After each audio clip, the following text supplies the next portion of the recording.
Hari Om, all. Let us take a moment to feel the light of the life, Chaitanya, within each one of us and that surrounds all of us. A warm welcome to everyone to the conversation with Professor Gianluca Bursi, Adjunct Professor of International Law, Graduate Institute, Geneva. He is also a former legal counsel to WHO. Professor David Legge, Emeritus Scholar and Professor of Public Health, La Trobe University, Melbourne. He is also closely associated with People's Health Movement in Bangladesh. Mr. K.M. Kopagumar, Legal Advisor to Third World Network, and an adjunct faculty with us at Chinmaya Vishwa Ernakulam. So I thank on behalf of Kerala student community and public health enthusiasts to all of you in the panel that we are so lucky to have you here in the toughest of the times our generation is ever facing. Before start, let me just state the objective and the structure of the program to the audience. We have invited the scholars who are involved in working international law to discuss with the role of international law, specifically IHR, in the resistance to COVID-19 pandemic. They will discuss with us the merits and demerits of COVID-19 pandemic and also show us some light towards future research. Professor Bursi will take the question from the general design of IHR and also help us in understanding IHR much better, and he will help us to evaluate the effectiveness of IHR in a very generalistic and legal perspective, whereas Professor David Legge would discuss the same question from a political economy perspective, and Mr. Gopakumar sir will discuss the development country perspectives. All the speakers will take 20 minutes, and Mr. K. Gopakumar, who will speak after Professor Bursi and Professor Legge, will initiate a discussion among the speakers. After a brief internal discussions amongst them, they will start taking up the questions, now inviting Professor Bursi and Professor Legge to talk on the screen. Many thanks for inviting me. To me, it's a particular pleasure to be able to have this conversation with an Indian university, also because my wife is Indian. She's from Belgaum in the north of Karnataka, so I feel very close to India. I've been there several times. I got married in Bangalore, so I have a very close affinity to India. So there's a particular pleasure to me. So what I will try to do in 20 minutes, as Professor Nithin said, is to try to give a bit of an overview on the core, if you want, of the legal and institutional, not only response, but attempt to prevent the kind of events that we are living now. And that means the role of WHO as an international organization, in particular as the manager and custodian of the international health regulations, so the IHR. These are instruments that are not probably terribly well known to many international law students. Health law is a relatively young field with just a handful of dedicated international instruments.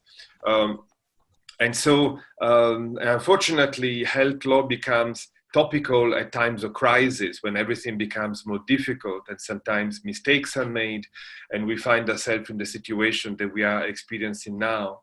So, I hope to be able to bring a little more clarity on that.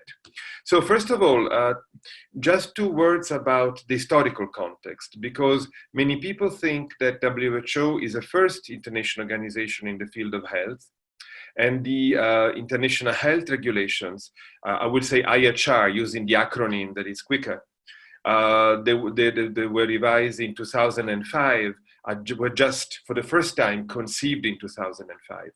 But what we have now is actually the latest historical manifestation of a much longer history that starts probably in earnest in the 19th century. We go back 200 years. And they were basically confronting the same problems that we still confronting today.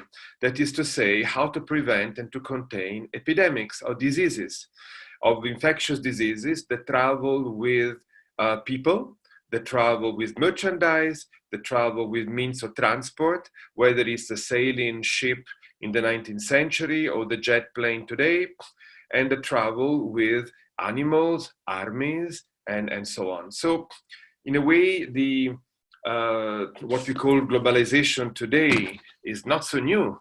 The wave of free trade in the 19th century is exactly what started the movement that culminated with the creation of WHO and with the IHR that we now have in the shelves.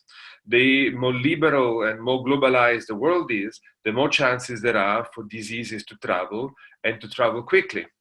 So that just to, in a way, put a bit of context, because the world has been struggling for centuries, and there seems to be something fundamentally difficult, almost insurmountable, when it comes to effectively stop a disease. It was cholera in the 19th century, it is COVID today, and when COVID is over, hopefully soon, it will not be the last one. So the mankind has really been struggling to give itself technical tools, scientific knowledge, but also institutional and legal tools, because the obviously states cannot act in isolation. And so early on, there was a need to have coordination instruments, to have public health defenses that would not stop international trade, as unfortunately we are witnessing today, and that would somehow create a common ground, a level playing field that would harmonize international response. And again, we see the lessons today. Many countries are doing wildly different things, and that is weakening probably the global response. So the world is not learning much, but still we have arguably side, and we also have pretty credible institutions and legal rules. So what was the, if you want, the traditional approach, and what is so revolutionary about the international health regulations? The old approach was, first, we know the diseases we are fighting. So we only address those diseases. And at the time were yellow fever, were plague, were smallpox to a certain extent, and in particular cholera. We know the enemy, and so we know the weapons. And so there were a set of fairly rigid measures, and states could not go beyond those measures, because otherwise they would start interfering too much with trade. The second is, let's stop the disease at the border. Let's stop it at the port, at the airport, at the border crossing point.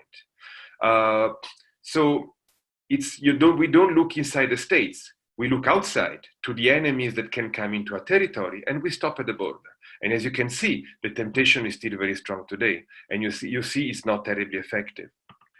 The third was creating institutions, common institutions. The first institution that was created was in the Americas. What we call, is still in existence after more than 100 years, is what we call today the Pan American Health Organization, which is closely associated to WHO. So not only we want common rules, but we want joint institutions to manage those rules, to be a clearinghouse of information, to give advice, hopefully also to provide assistance. So all this culminates with the creation of WHO, which is obviously much broader than just epidemics. If you look at the constitution, if you look at the history, it's an organization that really goes in 180 degrees and have a very modern concept of health, health as a human rights, health as the outcome of what we call determinants, which is also other factors like housing, like environment, like water, like nutrition, like access to healthcare, like social insurance, and so on. And then let's continue, but this time focusing on WHO, this tradition of common rules. So the old international convention becomes the international health regulations. And these were thoroughly revised, as I said, in 2005. Why? Because the old approach proved inefficient and became obsolete, because more and more diseases kept emerging. Think of HIV/AIDS, that was a big page turner in the history of global health. But also coronavirus. We didn't hear about coronavirus in mankind before SARS. Hemorrhagic fevers like Ebola, avian flu, and so on. So all kinds of new diseases. And so not only that, but also the globalization of risk. Disease can spread not just through biological agents, but also imagine through a nuclear accident. Remember Chernobyl, think of Fukushima. Also through chemical agent. Imagine, unfortunately, It's happening in India right now. Imagine a major chemical spill in a river and people die in different countries because so that the toxic wave goes down the river. So you have a globalization of risk. And so the modern approach is to take into account all these risks. So just still to give you the end of the context, what was the ultimate push to revise in the IHR? It was the famous SARS outbreak in 2003. I'm sure you all remember it. Everybody was panicking, the first big pandemic of globalization, and WHO put itself at the center of the response. And there was a very brave, very bold director general at the time, the former prime minister of Norway, Gro Harlem Brundtland, and she did not hesitate to criticize China, that was concealing cases of SARS, to slap travel advisories that made the travel to Hong Kong, to Canada, that were the two big epicenters, collapse in a matter of days. So do things that first were very effective in stopping the outbreak in a matter of months. And with less than 1,000 dead, it seems a lot at the time, and today is less than the daily report from many countries.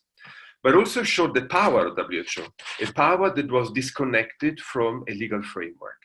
And so that lesson and the fear of a pandemic of avian flu sort of gathered a momentum to revise the health regulation. They were adopted in 2005, entered into force in 2007. They are legally binding, they're like a treaty based on the constitution of WHO, and they have 196 parties, so they're absolutely universal.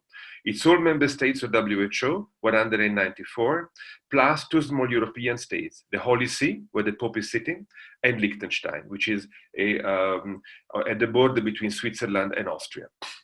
So why are the IHR so innovative? First of all, because, as I said, they have an all-hazard approach. They don't just apply to a list of diseases, or not even just to biological agents, but they apply to chemical and nuclear.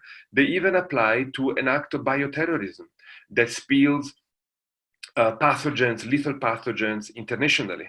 Imagine that COVID was an act of bioterrorism. The health effects would fall under the IHR. So the IHR became an intensely political instrument because they are an interface between public health, but also international security. And that makes the conversation and the politics around this instrument very complex. The second, because being so open-ended, they need to completely rethink what kind of tool we have for surveillance, for assessment, and for alert. And that is the soul of the IHR. There are misunderstandings sometimes. The IHR are an operational instrument that can materialize billions of dollars and put together thousands of people. That's not the purpose of the IHR. Maybe they will be revised in the future, but that's not now. So we have to be careful about over-expectations, because over-expectations bring easily a sense of failure. So we need to be very clear and very realistic. The purpose of the IHR is surveillance, as I said, assessment of health events, alert, and coordination. Try to ensure a coordinated international response. How does this play out? It plays out in a kind of bargain between states and WHO. What do states have to do? States, first of all, and that's been a very unsuccessful challenge in my view, they have to build what the IHR call core capacities. And that means not just having a sort of doctors at the airport or a laboratory at the port. It has to do with the national health systems of states. It's a very intrusive obligation. And so national health systems need to be able to be effective and resilient enough to allow for surveillance, detection, prevention, and control. And as you can see, national health systems did not do very well during COVID. So maybe states, when they revised the IHR, were overambitious, but that's a linchpin of any system of health security. We are as strong as the weakest link in the chain. That's a big open challenge, but that, I hope that COVID is a lesson, should be a big lesson for the future. We need well-financed, resilience, equitable, and solid health system. I'm Italian, and you see what disaster we had in my country. It has one of the best public health systems in Europe, and part of the system imploded or was under severe stress in a matter of days or weeks. The second set of obligations for states is they need to assess health events that occur in the territory. They don't need to put a label on them. They don't need to conclude, oh, this is influenza or coronavirus or something else. They need to run what they are observing through an algorithm, literally a set of boxes, which is part of the IHR. And if they check some of the boxes, that they must notify WHO and do so immediately. And after the notification, they need to keep cooperating with WHO and providing information about the event, about the measures they are taking, if they are able to identify the agent that is causing the disease, and so on. And that, as you know, is one of the criticisms against China, that China delayed the notification and was not transparent and candid enough with information that it had. We don't have the full evidence, maybe we never will, but that was part of the criticism, and that's an essential obligation, because if states don't do that, they frustrate the whole purpose of the IHR. So capacities, due diligence in assessing what happens in the territory, transparency, good faith, and collaboration with WHO. These are the fundamental obligations of states. What does WHO do? WHO becomes sort of a manager and a shepherd of the international response. WHO participates in surveillance, and in a revolutionary change, you can use non-state sources, internet sources, NGOs, other international organizations. It doesn't have to depend only on the state, because by experience, states can be reluctant, or they can even be unable to really detect events in the territory.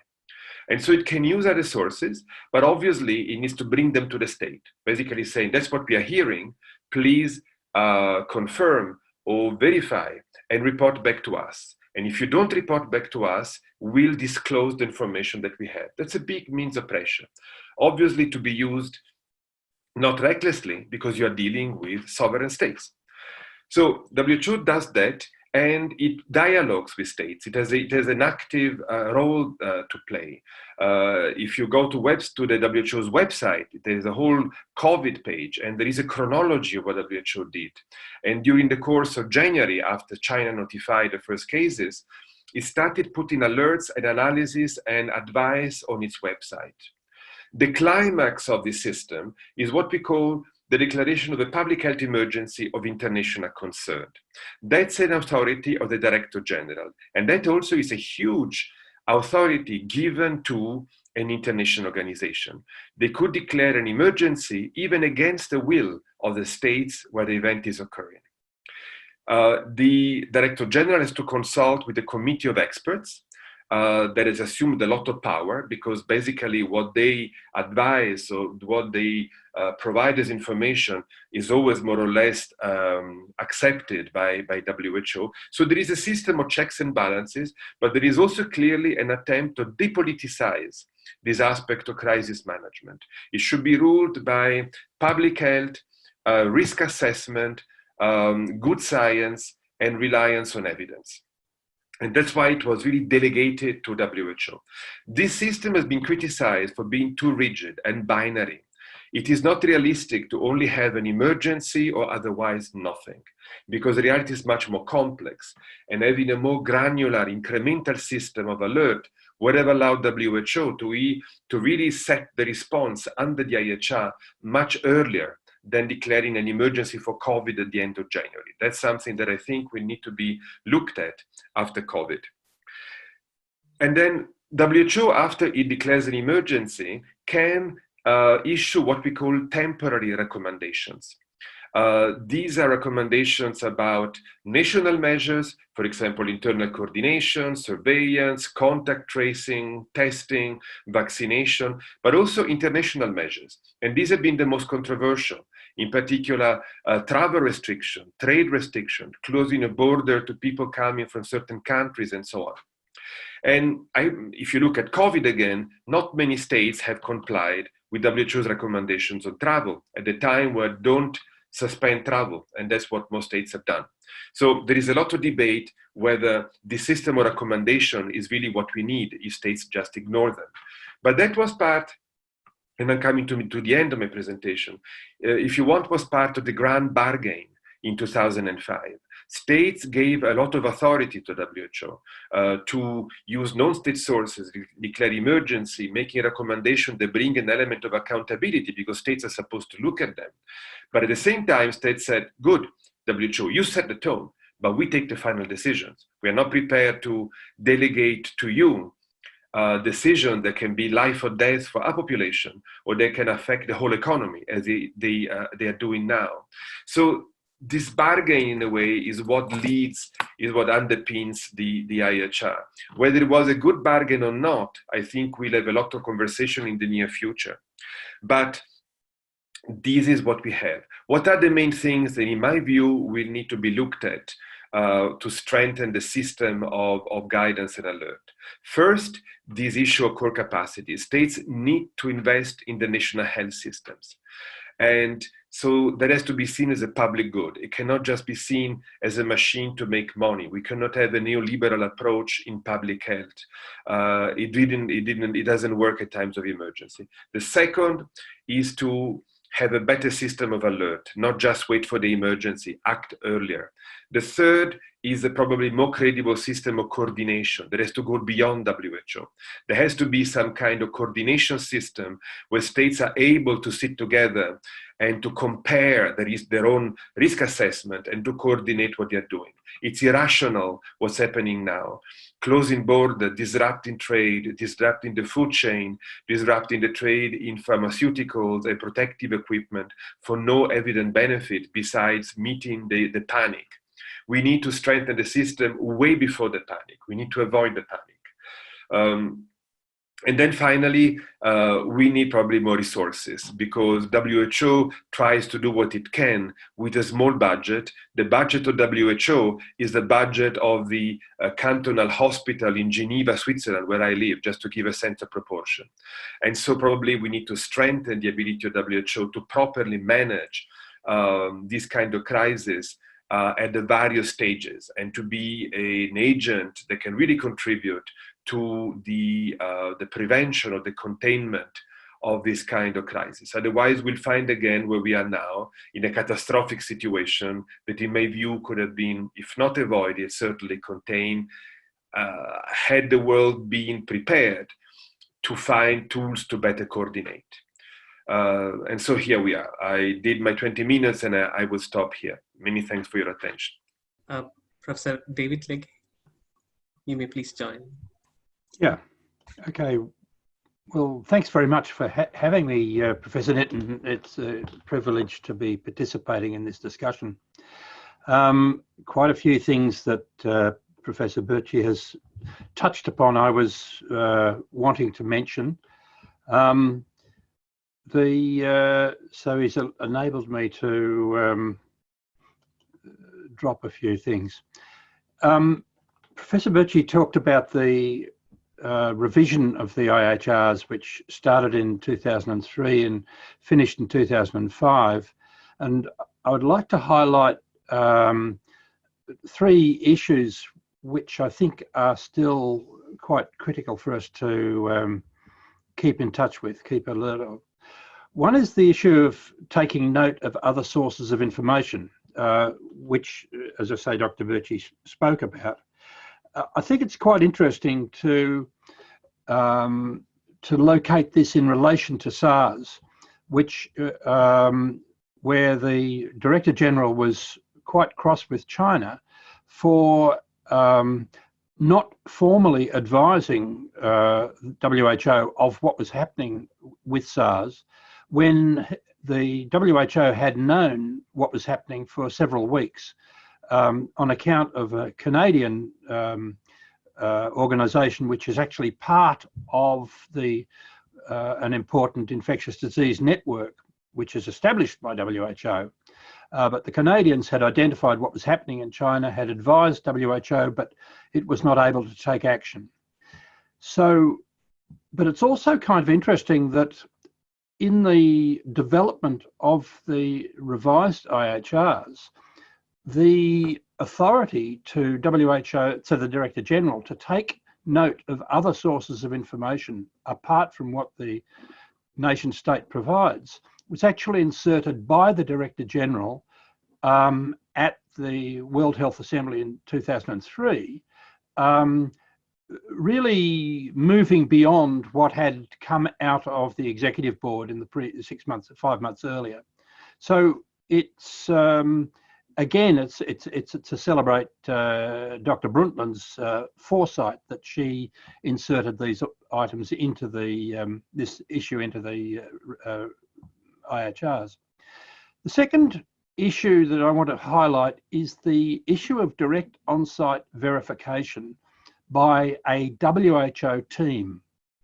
In the version of the revised IHRs, which was produced by a lot of intergovernmental negotiation, there was initially a provision for, if WHO had declared the emergency, it could come to the nation state where the emergency was had, and after collaborating with the nation state, it could undertake direct on-site verification of the event by WHO teams.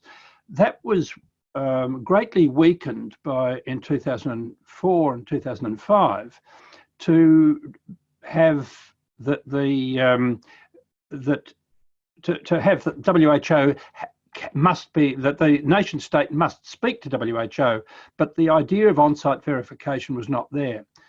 The significance of this in the context of COVID is that the Chinese, by the 2nd of January of 2020, had accumulated a cohort of around 41 cases, which included a third of those cases had no relationship to the seafood market.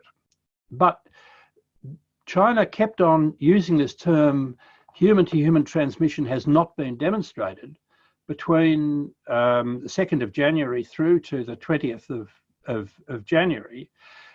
And WHO continued to repeat this same claim. And it was the emergency committee which advised the Director General to establish an event of international concern, a public health event of international concern. The advisory committee chose not to declare an event at its first and second meetings. And it was only on the 29th of January that the event was declared. So the capacity of countries to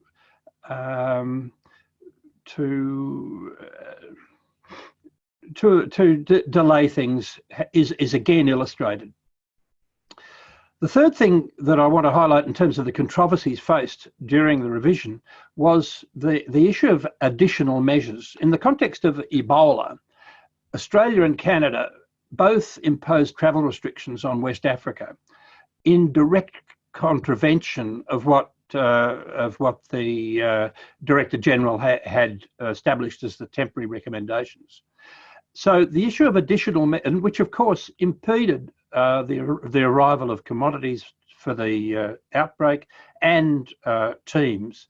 So the issue of additional measures has been a really difficult one. And in an early draft of the new revised IHRs, there was a proposal for a committee of arbitration to really put the pressure on countries to demonstrate that the measures that they are putting in place over and above what has been recommended by the Director General are logical, are not extreme. That was removed and replaced by a somewhat weaker provision. So it's important to understand the politics of the way these things work. I want to say a few words about what the IHRs do not address.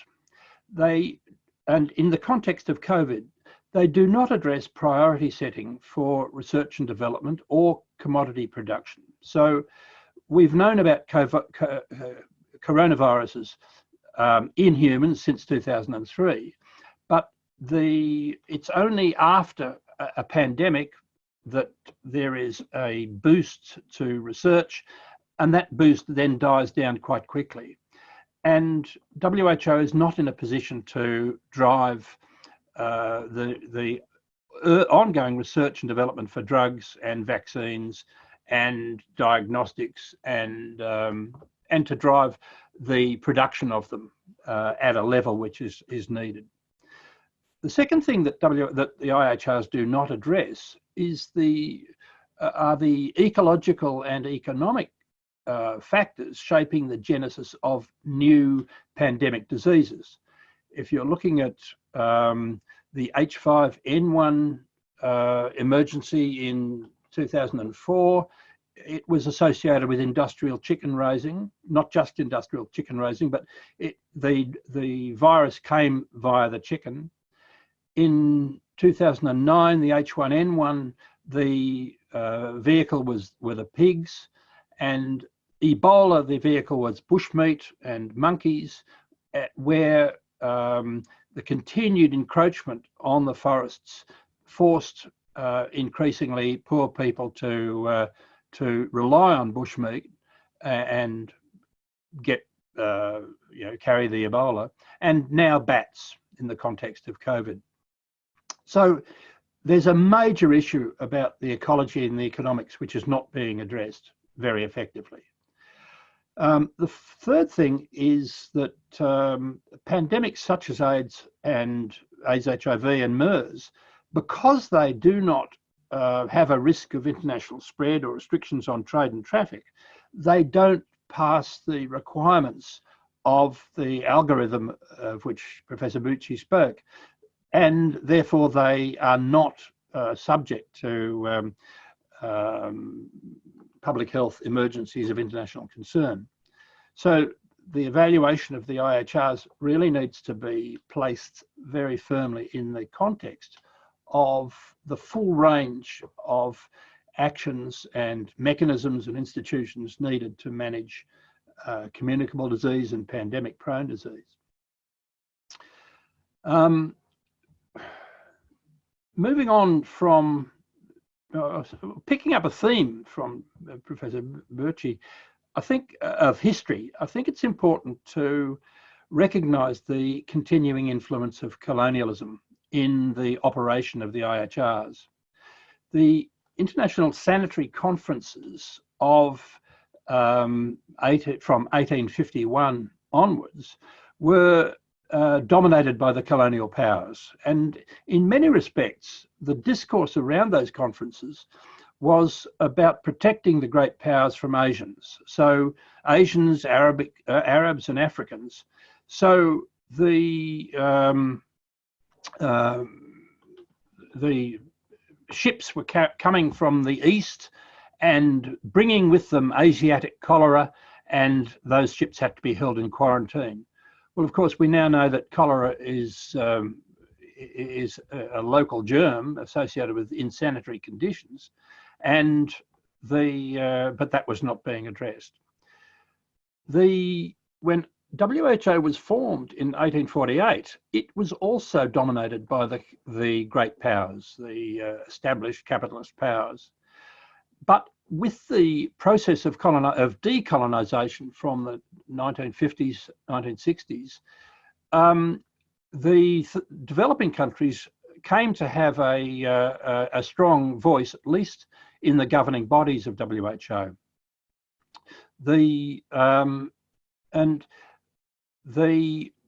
In order to restrict, yes, and one of the manifestations of this new voice from the third world is highlighted in the Alma Ata Declaration on Primary Healthcare in 1978, which mentions the importance of a new international economic order. So the developing countries were now saying that the economic order is part of our problem and needs to be changed. The colonial powers no longer held sway in the governing bodies of WHO, but they were able to impose a freeze on the mandatory contributions of all the countries to WHO's budget. And progressively from the 1980s to the present, the freeze on mandatory contributions has led to WHO's budget becoming 80% dependent on donors. And the donors restrict very closely what they are willing to fund, which means that while a formal budget is developed in the World Health Assembly, the realpolitik budget is determined by the donors. I note what Professor Birchie has said about the core capacities and the failure of many countries to develop core capacities. I would like that to be seen also in the shadow of the remarks I've made about decolonisation and colonisation, because the countries which have not invested in developing their core capacities as prescribed by the IHRs are largely very poor developing countries. And they may well have taken a choice that if we have the money available to invest, it would be a better outcome to invest it in maternal mortality or another way of spending money on health. So I think that the failure to implement the requirements on core capacities must be seen in the context of the continuing influence of those colonial relationships.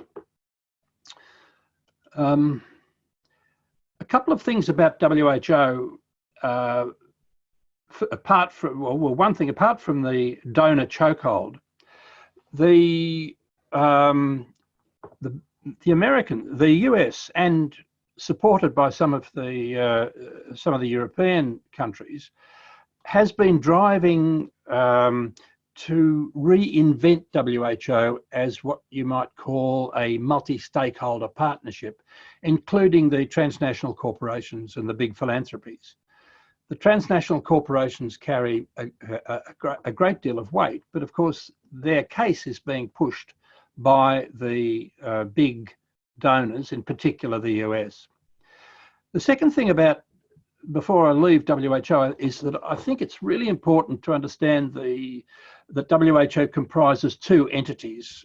One is the Secretariat, and the other is the other governing bodies, the World Health Assembly and the regional committees. And the capacity of the Secretariat is quite limited and sometimes distorted by decisions made in those governing bodies. So when you hear people say that WHO has failed or has made a mistake, it's important to understand the ways in which limitations on the Secretariat arising from decisions in the governing bodies need to be located. In terms of studying the role of the IHRs, I think it's really important to study the sequence of pandemics that we've had, let's say, since the turn of the century. In the context of SARS, the issue was China not reporting early, and out of that came the new power to rely on other sources of information. In terms of the H1N1 pandemic of 2009, the Director General was widely criticised for allegedly overreacting because the pandemic turned out to be not as bad as initially thought. And I urge you to read the report of the review committee, which was established after the 2009 pandemic, because it provides a very useful overview of the IHRs. In 2014, the Ebola outbreak in West Africa, WHO's response was a very serious failure. And finally, the World Health Assembly agreed, after previously refusing to agree, agreed to establish a new program called the World WHO Health Emergencies Program, which it should have had for long earlier.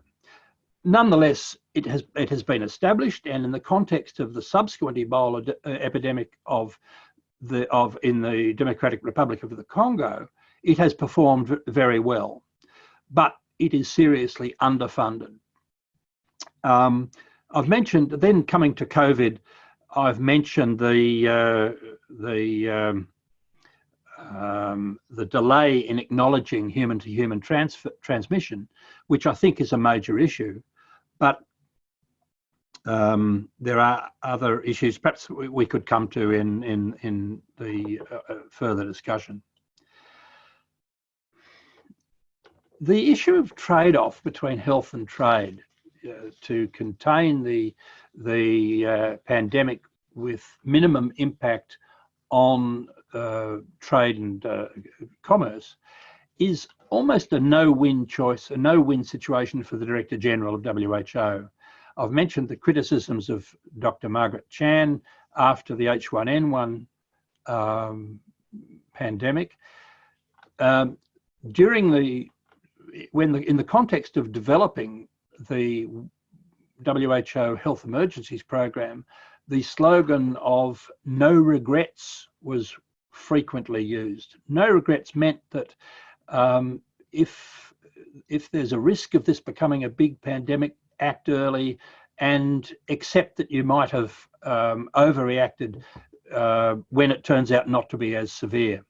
But the caution of the emergency committee in the context of COVID, the failure, the decision not to declare a public health emergency of international concern until the 29th of January would seem to me to be undue caution. But whichever way you go, I think as a Director General, you'll get clobbered. Finally, I want to say a word about the importance of defending WHO, and in particular, defending WHO from the United States of America, which has been the leading power in seeking to contain what WHO can do. The donor chokehold, the freeze on assessed contributions, really distorts WHO's planning and disables many of its important programs, including the underfunding of the emergency program. And it also prevents WHO from taking actions on the ecological origins of pandemics and promoting access to new medicines, to research and development on medicines and to their availability. And the chokehold has been kept in place largely by a threat from the US to withdraw funding if the assessed contributions were increased. Undoubtedly, if the US withdraws its funding from WHO,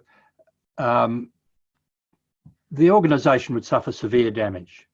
But if it thawed the freeze on assessed contributions and returned WHO's budget to the governing bodies rather than to the donors, it would be an important step forward for public health. I think I'll stop there and look forward to further discussion.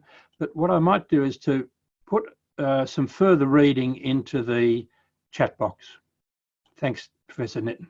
Gopakumar sir, can we start? Yeah. Good afternoon, and thank you, Nithin and Professor Bucci and Professor Leke. You have made my job very easy. So I would like to focus a few points on the implementation of IHR or the efficacy of the instrument, mainly from a developing country perspective. So first, first important issue is that in the history of IHR from 2005 to 2016, WHO declared public health emergency around 5 times. out of these 5 times, 3 times it came under criticism. One for acting very hastily, and 2 times for acting very late. So the question many people are saying is that, oh, it should have been much more of a technical uh, decision and should not be a political decision. So my take on this issue is that it's always be a political and technical decision, uh, precisely because of the many of the international political economy as well as the economic implications on such decisions on the people's life. So there, the decision is going to be political and technical. But at the same time, the question is that which should prevail, and how do we sort of balance that these decisions are based on much more technical information and much more based on evidence rather than merely a political uh, decision. So here comes the IHR 2005 compared to earlier instruments. It gives much more powers to secretariat, I would say, instead of director general, has much more powers to make such decisions. There are certain changes compared to the last version of the IHR, but here there is enough powers to do that. But then that takes us to the question that why then WHO comes under such criticisms, or why such powers are not being exercised. That takes us to the question that even though this instrument is there, WHO's own institutional weakness prevent WHO from acting as a acting using its own mandate or its own powers vested on that organization. If you look at WHO's history, only 2 legally binding instruments they have come up. One is a framework convention on tobacco, and secondly on IHR. IHR, of course, was the first instrument. So these were the only 2 legally binding instruments it has come out, and FCTC is under Article, I think it's 19, and this is as a regulation. The other one is an international treaty. Why is it so? Interestingly, both more or less came from under same director general who exercised the powers, and also you to note the point that that director general never sought a second term, or it would have been also impossible to get a second term. So there is a WHO always exercised its powers in a very self-restrained manner and seek the cooperation of the member state most of the time, and it never exercised the powers vested on it. So whenever it exercised, some people had to pay some price for that. But I think that's why there are 2 institutional weakness mainly. The one is that, of course, is the funding, which David already mentioned to you. Much of its funding coming from, even for the emergency program, is through donors. It's not from the assessed contribution. And secondly, the director general can currently get 2 terms. So everybody would like to have a 2 terms. I think instead of that, I think it should be maybe instead of 5 years, it should be 7 years, and that's it. So that gives the powers, that gives some kind of confidence to the head of the organization to exercise the powers vested on the institution. So that takes me to the other 2 points related to the exercise of power. One is on the transparency. So people have written already that how the emergency committee works. Emergency committee is actually nominated by from a panel suggested by the member states and nominated by the DG. But all these meetings, you will get an outcome document, but you never get the whether on what basis, what were the evidence these emergency committee considered in their meeting to take a decision. And also, we don't get the detailed minutes of the meeting. So there are people have written already about the decisions of about the committee on Ebola, even though they found that it satisfied the criteria to declare it as a public health emergency of international concern, but the committee decided not to go for it. So why this, if it's an objective decision, it should have happened. So why the committee did not decide? In one of the reports, the statement they say that, okay, it will not add any benefit, right? It will not add any benefit. Therefore, so that so I think if the minutes are available in public domain and the evidences are available in public domain, then there would be some kind of we can ensure some kind of objectivity in the decisions, and we can also ensure that the politics is not overpowering the evidence and scientific based decisions. And that also takes us to the question of accountability. So here I would say accountability of member states and accountability of institutions, WHO. Under IHR, all member states are supposed to submit a report regarding IHR implementation to the World Health Assembly. But we will never see those reports, and nobody's in fact submitted. Okay, they just read out whenever there is an IHR agenda, and in 3 minutes nowadays, I think it's a country gets 3 minutes to speak, and within that they have to mention this. Why not there should be a much more of a detailed report submission to the assembly through online. They don't have to read out the whole report, but they can always submit. This is what the human rights bodies do to ensure compliance. So this is an example of non-implementation of accountability framework. Similarly, the WHO, the institution should also make at least an annual report regarding the implementation part of it and the challenges they face, including finance, and also that also ensure kind of transparency in the mechanism. So that is not existing. So having said this, let me move to my second theme. That both speakers already touched upon is the core capacity issues, and the core capacity issue. One of the IHR review committee report says that around 2012 there were only 42 countries which complied with declared that they have the core capability. When it around November 2015, 65 countries declared that they have the core capability. On the same report says that out of 193 state parties, 84 requested and have been granted an additional 2-year extension for the implementation of the deadline.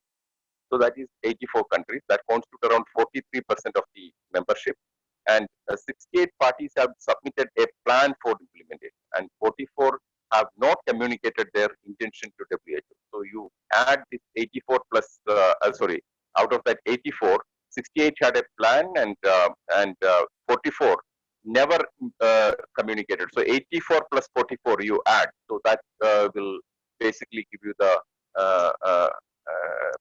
number of countries who actually failed to implement this. And that question takes us to the reason for why there is non-compliance with the core implementation. That's exactly I would like to agree with David. The core capability issue is very much linked with the political economy.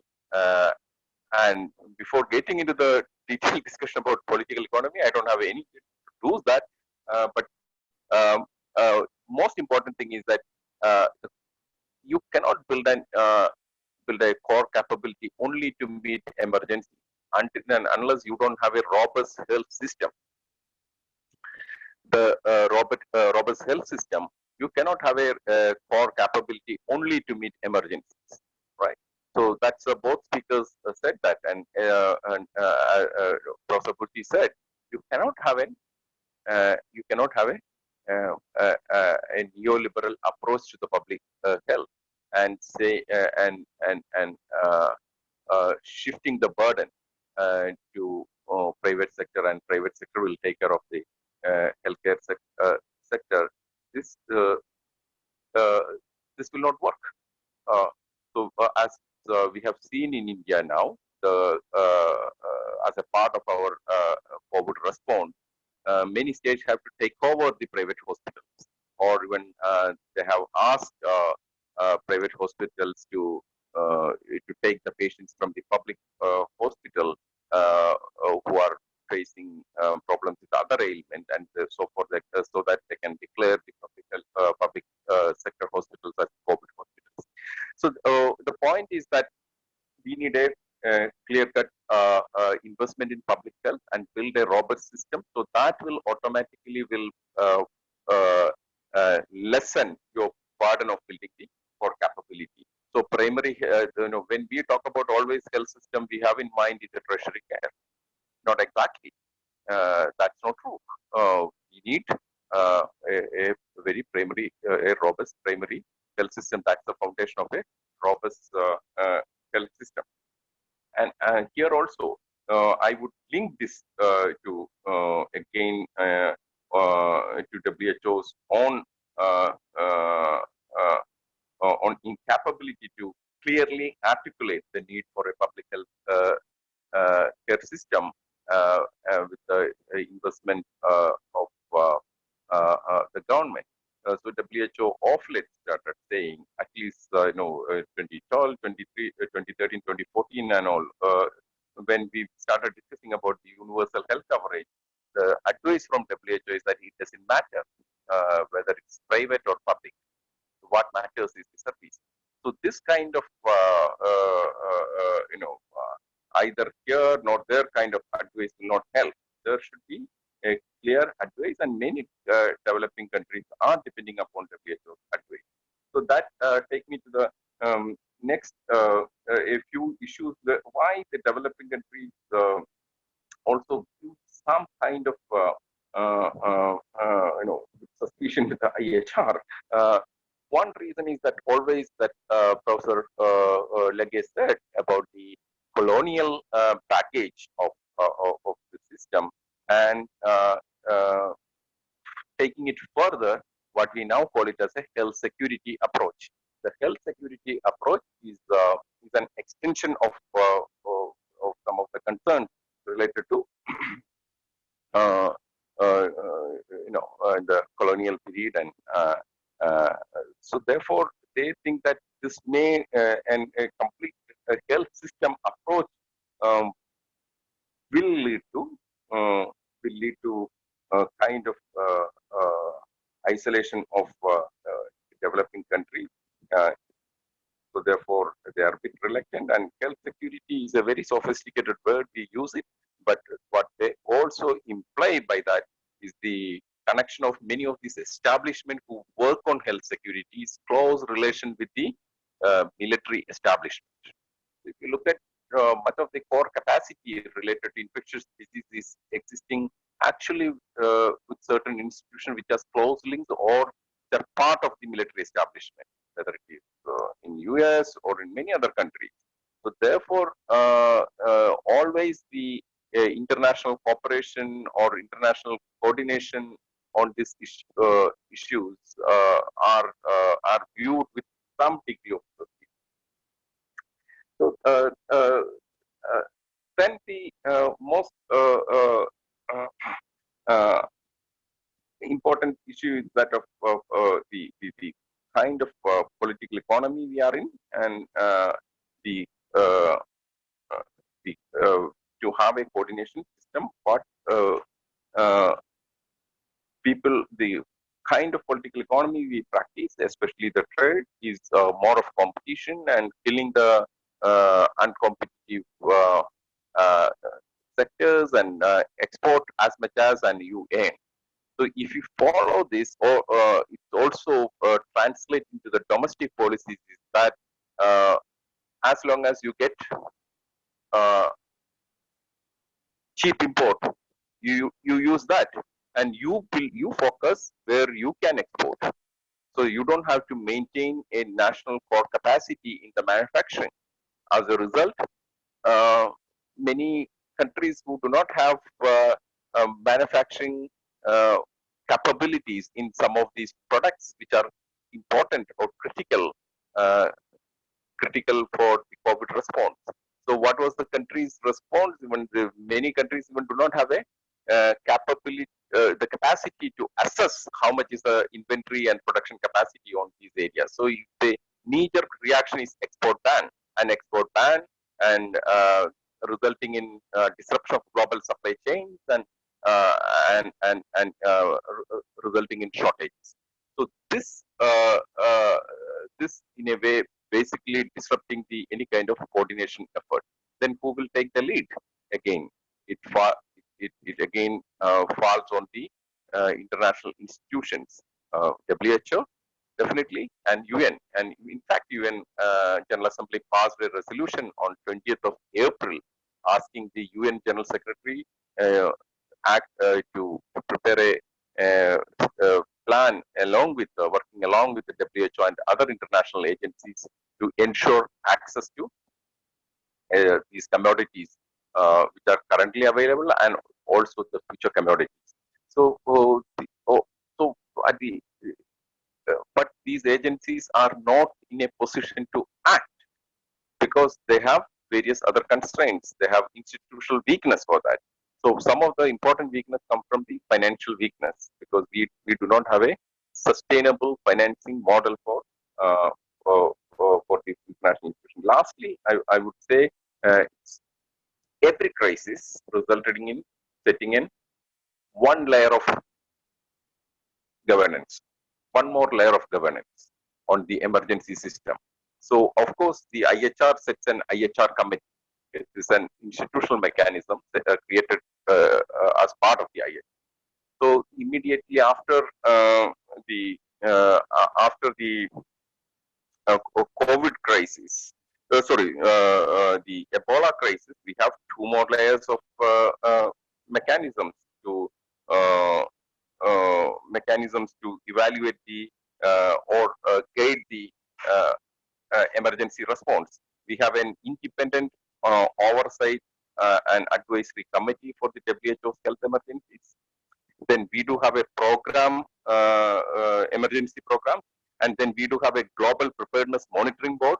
And now what I hear is that one of the draft resolution currently in negotiation in Geneva is proposing another independent review of WHO's response on COVID.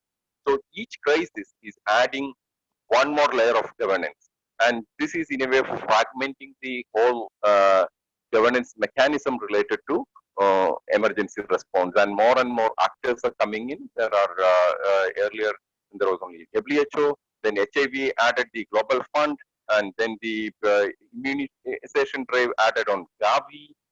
Then the World Bank came. World Bank set up a specific facility. So now World Bank is co-hosting Global Preparedness Monitoring Board along with WHO. Then even UN also acted for the first time in Ebola. UN also set it up, UN response. So multiple actors are coming in, but who has the mandate to coordinate these actions? I would say it's with the WHO, and therefore it's the time also we do have this, we do understand these limitations of WHO. We do have criticisms about some of the actions of WHO, but that does not mean that to dismantle this organization or weaken this organization, but it is a time to strengthen this organization because which has the constitutional mandate to coordinate the international health. Thank you. We do have some questions in Q&A. Starting with Maitreyi Hegde, the question is like whether WHO has any power to coordinate a global network of NGOs directly than coordinating with nation states. Is it a possibility within the scheme of WHO? But maybe I'll give it a start. WHO cooperates a lot with NGOs. Obviously, they are the essential partners. There are about more than 300 NGOs that participate in the governance, in the meeting of the governing bodies. NGOs are implementing partners in many projects. They are watchdogs, obviously. Third World Network is a good example. They bring the voice of essential communities in public health, doctors, patients, students, nurses, hospitals, and so on. So there is already a common work. Coordination is a big word. You coordinate if you have the authority to coordinate. And I doubt the WHO has this authority of being like a universal global coordinator of NGOs. But I'm not even sure whether it's necessary to think in terms of actual coordination. To me, what's important is the quality of the work done together. Under the IHR, again, WHO can act on information coming from other sources, and NGOs can be a very good source. Professor Legge, I think, did an excellent job of going back to the early ideas of what the IHR should have looked like and how much they were watered down. But again, let's put things in context. The very fact that an international organization can, for example, act on an email from an NGO saying, we are on the ground in country A, and we are seeing people hospitalized with weird symptoms that don't match any disease that should be present now. And the fact that WHO does act and can confront a state with those information, I wouldn't underestimate that kind of power that represents. So again, maybe after working 30 years in the United Nations system, becoming too positivistic and too jaded. But I think we need also a good dose of realism of how much international organization can do. And I think that's been one of the threads across our three interventions. Yeah, can I respond also, Nithin? Yes, please. I value the fact that WHO is a member state organisation. And I come from an organisation, the People's Health Movement, which is spends a lot of time watching what WHO is doing. But the two areas where I would suggest we should put more focus in terms of strengthening the role of the way WHO works, firstly is democratising the structure so that the member states can expect that their contributions will be, their budget will be implemented rather than being held in what I think of as a chokehold by the donors. But the second thing is to make the member states accountable for the policies that they promote in secret and in public around public health. So from our organisation, we want to hassle WHO to make them more transparent and make them adopt better policies, but we also want our countries to strengthen their own democracy so that they are paying attention to global health issues, sharing it with their people and coming up with policies which reflect people's needs. Professor Bursi, the next question is regarding towards the negotiation stage of international health regulations and involvement of China. I would like to not probably call it in very short, very narrow way in involvement of China. Probably, if you can reflect upon the entire the situation during the negotiations for IHR, especially scholars like Kamrat Scott has written a lot about it and how post-SARS politics has diluted the thing. So probably if you can explain a bit further on the negotiation stage, what happened during it, it would be very good for the people in Kerala. Yeah, very quickly. I happened to be there. I was in the legal office at the time. I wasn't the legal counsel yet, but I was part of the team that worked actively on the revision. First of all, as I said, SARS gave the tone to that revision because the IHR to a certain extent codified what the Secretariat was already doing in terms of dialoguing with states, doing risk assessment, doing some surveillance, using non-state sources, using networks of experts and institutions, both for alert and for response. So it's interesting that there was an attempt to codify what happened in practice because it had been successful in the case of SARS, but at the same time containing what was seen as a quite striking amount of power on the part of WHO, on the part of the Secretariat. And that in a way, and this again is one of the threads of our statements, and as you know, the tons of literature, both international relations and international law, what is the nature of international organization? What is the role? Are they just agents of member states? Are they more? Do they play an independent role? What are the conditions in which this role can be played? There's a lot of scholarship that in a way reflects a particular view of the world, but I think it has also to reflect political choices and political constraints. And Professor Legge put his finger on the wound when he mentioned the funding of WHO, the extreme reliance on voluntary contributions that intuitively made the Secretariat less enthusiastic about being too critical for fear of losing voluntary contributions, in particular by the big donors. So sorry, I'm digressing now, but the revision attempted to codify good practice to reach what was seen as a politically acceptable bargain between the authority of WHO and the authority of states, certainly watered down many of the things that we in the Secretariat proposed in the initial drafts. And also, interestingly, sort of brought up some of the real priorities in politics, because the public health part was agreed relatively easily. And what remained was security, sovereignty, and trade.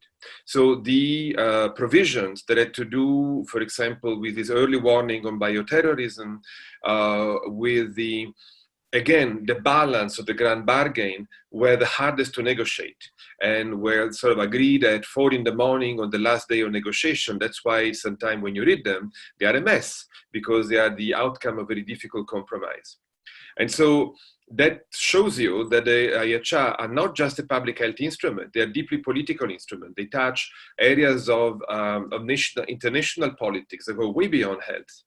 And that's why that to me is also an element, a challenge, an element of weakness for WHO, because sometimes the decisions about national and international measures are not taken by health ministries, which are typically the constituency of WHO. They're taken by defense ministers, by trade ministers, by prime minister, by president. And so the challenge is how to reach an element of coherence and coordination among these different sectors. So this goes way beyond WHO and way beyond the IHI in my views. Can I leap in and ask Professor Birch a question? You've talked about the IHR's responding to the actions that Dr. Gro Harlem Brundtland implemented for SARS, but David Fidler actually says that SARS was an opportunity to deploy a lot of the strategies which were already being developed by people like yourself in the context of developing the IHRs. So obviously it could easily be both, but I'd be interested in your comment on that. But as you know, the Health Assembly had asked the Secretariat to revise the IHR in 1995. So, and we had many years, I joined in 1998 and I wasn't really part of some of that work. And that was remarkably unsuccessful. We didn't find a good alternative that was realistic also for developing countries to implement. So that's why the Secretariat started doing things without a legal basis in response to needs, because you had emergent diseases. There was a need. There was a need for guidance, there was a need for alert, there was a need for response. And that without a legal basis. I remember distinctly when Dr. Brundtland put out those travel advisories that my boss, the then legal counsel, was terrified. Because what happens if China and Canada come and challenge us? What is the legality of what you're doing? You're damaging our economies on what basis? We didn't have a legal basis. But what is interesting is that nobody came and challenged the legitimacy of what we're doing. They challenged the merits. They were saying, no, everything is under control. Please don't do that. But there was not an outright challenge to that self-assertion of emergency power. They really responded to needs rather than emergent from a codified legal basis. So it's a chicken and the egg, if you want. But to me, I think it's realistic to say that SARS showed the amount of emergency power that could be self-asserted in the right circumstances, which was a bit of a legal vacuum, of political defensiveness on the part of China, of interest in strengthening that instrument on the part of Western countries, maybe for ulterior motives, like security, biosecurity, and so on. So to me, it was an alignment of the stars that unlocked the will of member states to, we need to really revise the IHR, but at the time was a golden opportunity to put checks and balances and contain the power.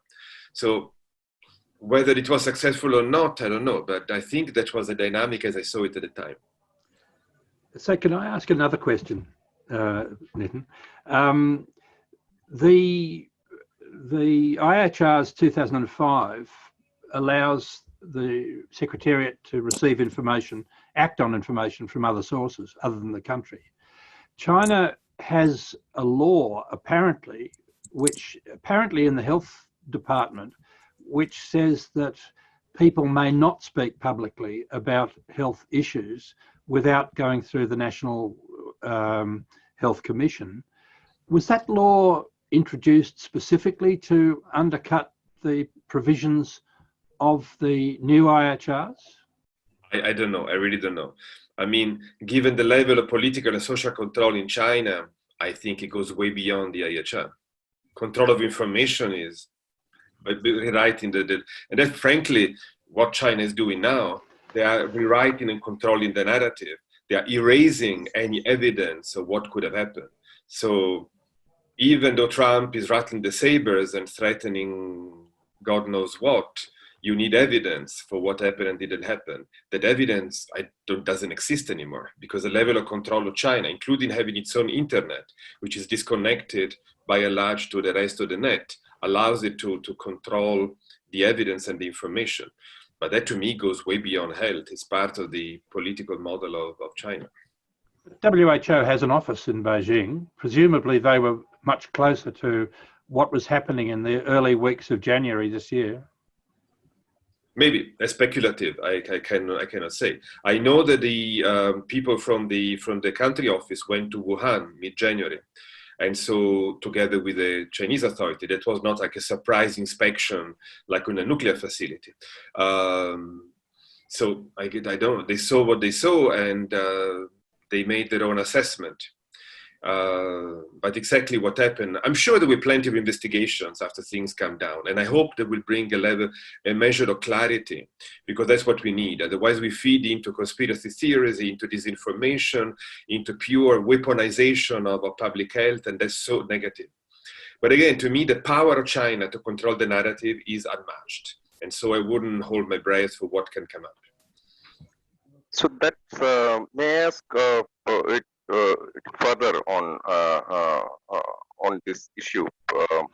So there is one of the criticism on WHO is that it's a contradictory recommendation of one way WHO is saying social distancing, and at the same time saying no travel bans, or even on late as 13th or 14th of March, also WHO criticized countries for imposing travel bans, saying that there is no evidence on travel bans. So some people are saying this is sort of mutually contradictory recommendation. And you also, I think, I read, Professor Bucci, you also mentioned that at one point of time, WHO needs to explain this thing, in a way to prove itself, its transparency and accountability.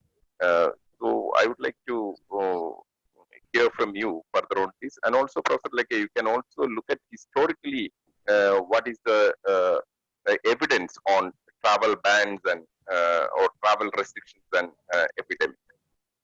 Thank you. Yeah, I know this is a bit of a messy story with COVID. I must say, and this is anecdotal because I'm not a public health person, but I sat in quite a number of emergency committees, or H1N1, Ebola, polio. There is a very, very entrenched consensus in the public health community that travel restrictions don't work.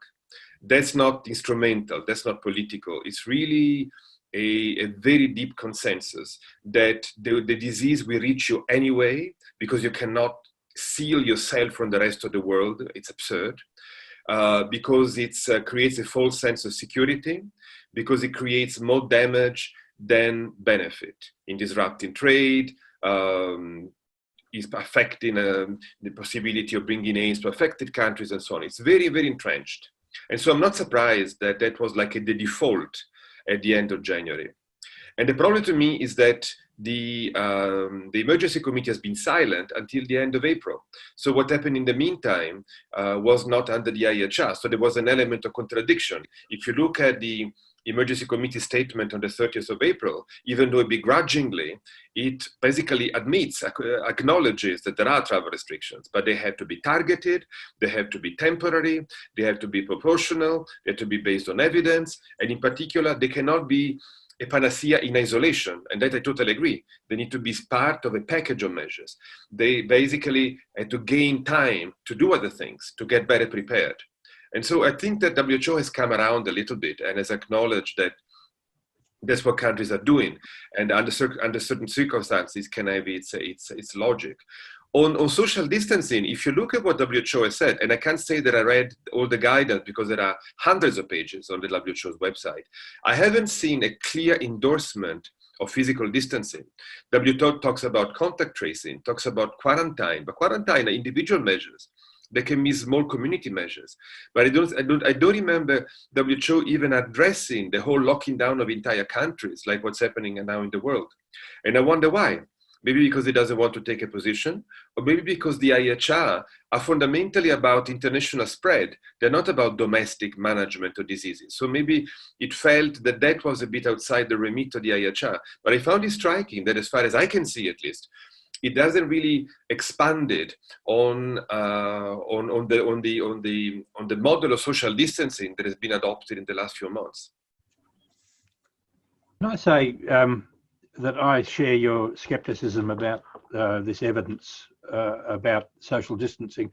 I'm persuaded that social distancing and travel restrictions may have had an impact, but I have not seen anything which looks like evidence about these things.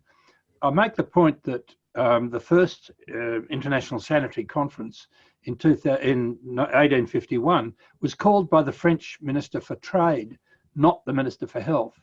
And the trade people have been driving this for a long time.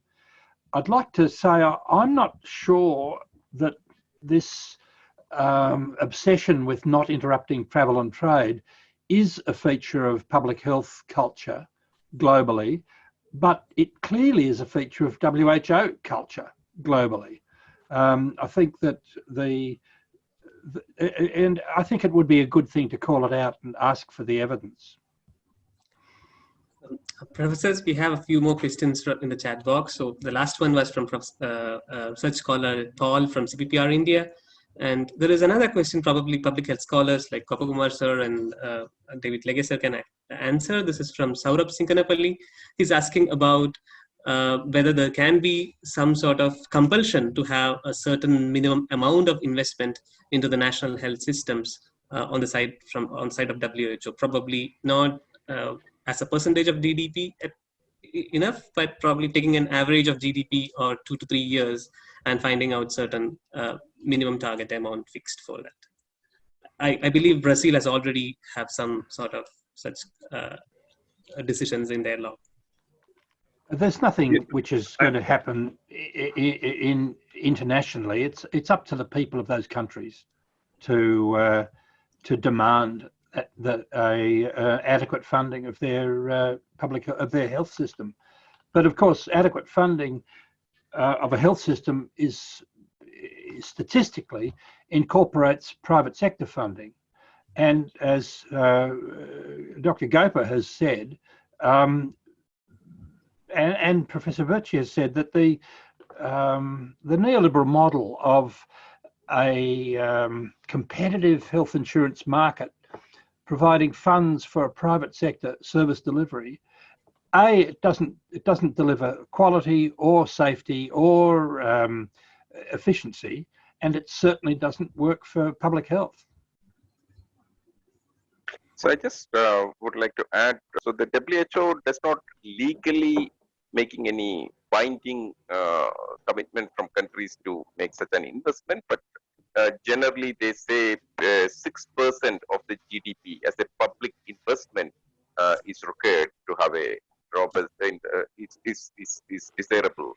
But if you look at the example of Sri Lanka, it was doing wonderful work in the public health system, around 3%, around 3% of investment in the GDP, and now they are enhancing it to the target is to reach 5%.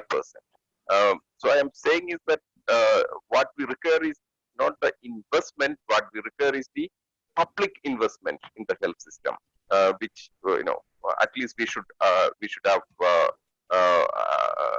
to the level of WHO recommended 6% of the GDP. Thank you. Professor Bursi, there's a question on dispute settlement process of WHO, which has not yet been evoked once in the history. So this question is like, is there any alternative way available to resolve such disputes arising amidst these situations?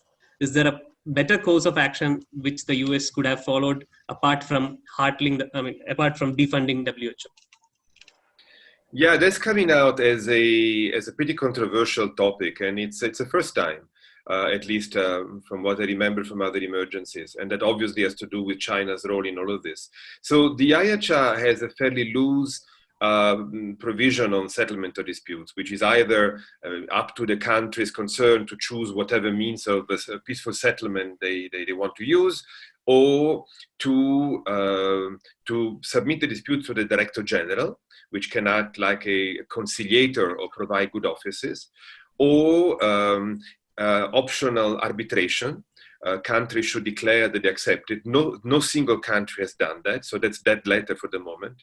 Or if there is a dispute involving WHO, so something against WHO, it will be brought to the Health Assembly. So it will be the collectivity of states parties that will address that point. So in a way, these are some of the not terribly implausible mechanisms to settle international disputes, but until now, they have not been used. Why? In my view, because disputes that emerge during an emergency, let's just use COVID as an example, largely trade disruptions, countries restricting or prohibiting export of pharmaceutical ingredient, including India, by the way, that for a while stopped the export of pharmaceutical ingredients, active pharmaceutical ingredients. Or protective equipment, or ventilators, and so on, or imposing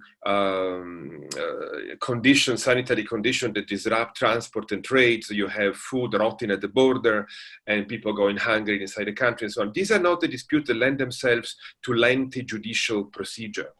If I have this problem now, I'm not sure the arbitration that will give me an award in 3 years make much sense. So I think the challenge would be to try to find mechanism that address quickly, practically, and pragmatically these kind of problems of disruptions when they emerge. And I would have thought that the Director General, using the Director General as a kind of really a conciliator of sitting countries around the table, even discreetly, behind the scenes, not under the scrutiny of the media, and basically compare risk assessment and see whether there is an element of coordination, that to me would be pretty powerful. And I would say, I would see a much more aggressive role on the part of WHO in proposing this, in basically going to countries rather than waiting for countries to come. Because countries can have a political deterrence to do this. They don't want to look weak. They don't want to admit that they made a mistake. So I think there has to be a creative search for mechanisms that are not terribly antagonistic, but they are very practical in addressing quickly and diffusing quickly these kind of situations. Whether then countries will litigate, yeah, sure, maybe. But certainly outside WHO, I don't see why countries should litigate under the IHR trade disputes. They will go to WTO. They will use their own free trade agreements that all have settlement of disputes clause. They will use investment panel arbitration. So there are other forums that compete with WHO, and they are probably more effective when it comes to trade, investment, economics, and so on. To me, what WHO would have an edge, would have a comparative advantage, is trying first to coordinate with other sectors, and second to try to diffuse at a practical level these kind of disruptions. Can I just throw in to the issue of the US-China relationship, that people may well be aware that the US has been a major funder of the Wuhan virology laboratory, and there has been a great deal of research undertaken at that laboratory, which is American funded, in collaboration with US virology experts. And critical to that is this issue of growing viruses in ways that might cultivate what's called a gain in function, and which has been declared a moratorium in the US. So there was a moratorium on this particular approach to viral research in the US, which led to increasing funding of Chinese laboratories. So how that gets, I mean, GOPA's called for transparency, and but how that sort of thing gets researched and brought into the open in the context of arbitration or further investigation is hard to know. Professor, we have already reached 3:30. Am I allowed to take 2 more questions, or should I stop it? It's up to you. Yeah, please take it 2 more. Okay. Yeah, sure. So this is from Professor Shanu Narayan, who is a member of Indian Society of International Law. She has asked whether states or WHO must seek reparations from China for the violation, or do you think human security angle is also necessary while combating COVID-19? Maybe the Iraqis could seek reparations from the US for weapons of mass destruction. Or Afghanistan, for that matter. So yeah, I wouldn't go too far into that. I mean, frankly, this issue of apportioning responsibility, I'm sure there are thousands of lawyers in the US and elsewhere. They are sharpening the knives and looking for any possible forum where to attack China. When you have trillions of dollars on the books, the temptation is very strong. But I'm not sure as strong as the temptation can be, and as it can be legitimate to be upset with China, because I also find it hard to believe that one person eating a pangolin in Wuhan may have caused this mess. Still, I'm not sure that we go very far. I think there's to be another approach. If there has to be accountability, I think the accountability will have to be beyond China, because many countries just sat on their hands and waited until the pandemic exploded, like the US, like the UK, like some European countries, and so on. So if there is a responsibility by China, there is also a responsibility by these states that have been basically passive when they should have looked at what happens there and taken early. So we have to be careful about seeking responsibility, because then there can be also co-responsibility. I think I do agree that, of course, the whole criticism is the delay of international declaration of international health emergencies. Delayed. Of course, we need to look into that issue, but we also look at that. How many of these countries actually followed WHO's other instructions or recommendations, especially on social distancing and testing?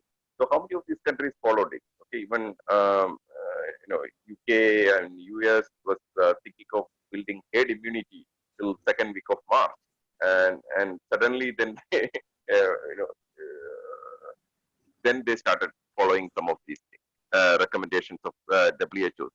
So, while we look into some of these criticisms, we need to look for evidence, but at the same time, we also should look at what really these countries were criticizing WHO, what really they do as soon as they got the recommendation from WHO. One last question: that is there any scheme to push global pharmaceutical R&D measures, or probably a global R&D treaty by WHO?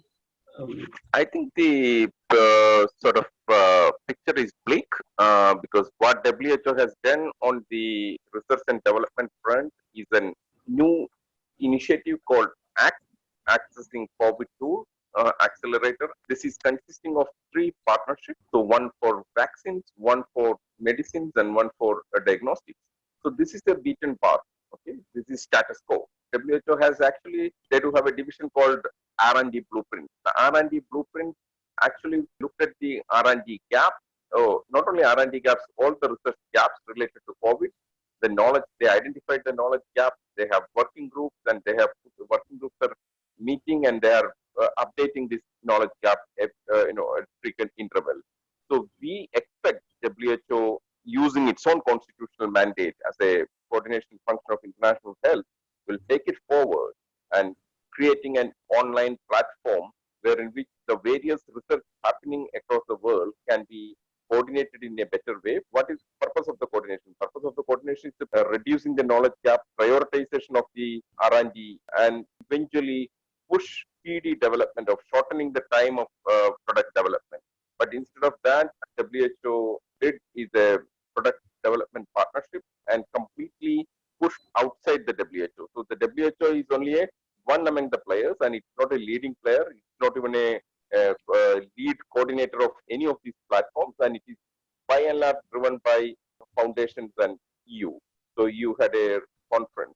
So another important criticism about the WHO's role in the product development partnership like ACT Accelerator is that there is no clarity about the intellectual property protection of the R&D outcome, whether it will be protected through patent or it will be left like a copy left license, whether it will be a IP left form, so wherein which you can really copy this technology and increase the local productions and decentralize the production as much as time you can and increase the availability of the new products. So I don't think so that is coming through.